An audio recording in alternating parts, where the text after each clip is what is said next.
नमस्कार, जय श्री जगन्नाथ। आपण मनंको मो चैनल को अनेक अनेक अभिनंदन। श्रीमद् भगवत गीता सांख्य योग द्वितीय अध्याय।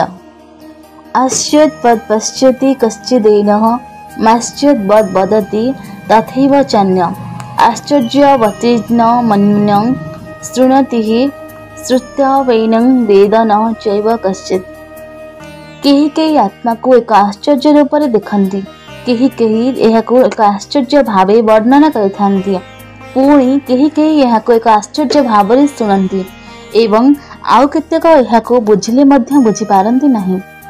एहार व्याख्या क्षुद्राति क्षुद्र परमाणु ठारू आरंभ करी अति बृहत छायापथ पर्यंत ये संपूर्ण ब्रह्मांड एक चमत्कार अटे, कारण से सबु भगवानकर अद्भुत सृष्टि अटे।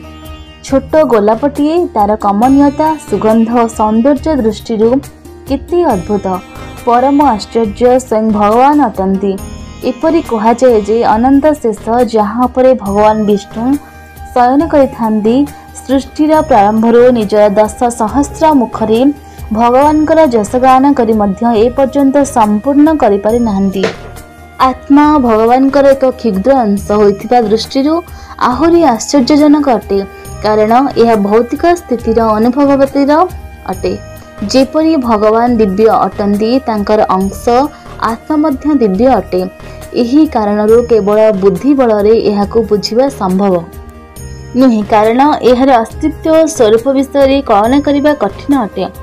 कठोपनिषद कहे, श्रवणायपि बहुर्भिरो न लभ्य शृण्वन्ति बहव ज न विद्यु आश्चर्य वक्ता कुशलस्य लब्धाश्चर्य ज्ञाता कुशलाश्नो चिष्टम।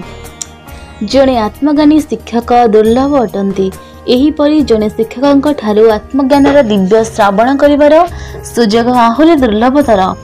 सौभाग्यवशतः सेपरि सुजोग अछि, जदि मिले तेबे ସେହି विषय को हृदयंगम करिपारुथिबा परि विद्यार्थी दुर्लभतम अटंती। सेथिपाई जड़े ज्ञानी पुरुष केबे भी हतोत्साहित हुअन्ति नहीं, जे तांकर आंतरिक उद्यम अटे। आत्म संबंधी विज्ञान विषय जानिबा पाई अधिकांश व्यक्ति आग्रह प्रकाश करन्ति नहीं, बा आग्रही हेले मध्य बुझी पारन्ति नहीं। त्रैगुण विषय वेद निश्चय गुण्यं भवार्जुन निर्द्वंदेत नित्यस्तत्व निर्जोग क्षम आत्मा। यार अर्थ है, हे अर्जुन, वेदर भौतिक संसार 3 गुण संबंध वर्णना करा जायछि। एही 3 गुणर ऊर्ध्व को उठी विशुद्ध आध्यात्मिक चेतना रे स्थित हुआ। दैत्य भाव निजको मुक्त करी भौतिक लाभ और सुरक्षा प्रति ध्यान न देई सत्य उपरे सर्वदा ध्यान केंद्रित कर, आत्मा रे अवस्थान कर। एहार व्याख्या त्रिगुणात्मिक माया शक्ति दिव्य आत्मा को आवृत करी जीव को शरीर रूप में विवेचित कराए।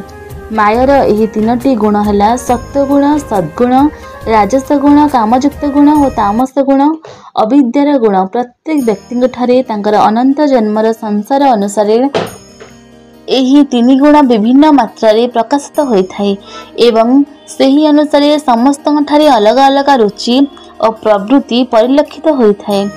वैदिक शास्त्र यही असामंजस्य को ग्रहण करिथाए एवं विभिन्न प्रकार व्यक्तिंक पाई भिन्न भिन्न निर्देश देइथाए। जदि शास्त्र गुड़िक सांसारिक विचारयुक्त व्यक्ति मानक पाई कौनसी उपदेश दियंती नहीं, से माने अधिकरु अधिकतर विपथगामी हो जाते। सेथिपाई जे माने कठिन वेद विहित कर्मर अनुष्ठान करती, वेद सेमानक पाई भौतिक उत्तम फलर व्यवस्था करिथाए।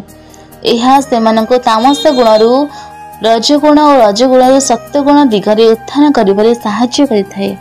एहीपरि भावरे वेदरे उभय प्रकारर ज्ञान रहिछि। भौतिकता प्रति आकृष्ट व्यक्तिंक पाई विधि विधान युक्त कर्म एवं आध्यात्मिक उन्नतिकामींक पाई दिव्य ज्ञान। श्रीकृष्ण अर्जुन को जो वेद को त्याग करने कहउछंती, तांकर सेही व्यक्तिगत ପୂର୍ବବର୍ତ୍ତୀ ଏକ ପରବର୍ତ୍ତୀ ଶ୍ଲୋକ ଗୁଡ଼ିକ ପୃଷ୍ଠଭୂମିରେ ବୁଝିବା ଆବଶ୍ୟକ। ତାଙ୍କର ଉଦ୍ଦେଶ୍ୟ ଏହା ଯେ ଅର୍ଜୁନ ବେଦର ସେହି ଅଂଶ ଗୁଡ଼ିକ ପ୍ରତି ଆକୃଷ୍ଟ ହେବା ଉଚିତ ନୁହେଁ ଯେଉଁଥିରେ ଭୌତିକ ଲାଭ ପାଇଁ ନିୟମ, ରୀତିନୀତି ଏବଂ ଅନୁଷ୍ଠାନ ଆଦିର ବର୍ଣ୍ଣନା ରହିଛି। ତା ପରବର୍ତ୍ତୀ ବେଦର ଆଧ୍ୟାତ୍ମିକ ଜ୍ଞାନର ଅଂଶକୁ ବ୍ୟବହାର କରି ସେ ନିଜକୁ ଚରମ ସତ୍ୟର ସୋପାନ ପର୍ଯ୍ୟନ୍ତ ଉତ୍ତୀର୍ଣ୍ଣ କରିବା ଉଚିତ। ଓಂ ନମୋ ଭଗବତେ ବାସୁଦେବାୟ। ଜୟ ଶ୍ରୀ କୃଷ୍ଣ। ଜୟ ଜଗନ୍ନାଥ।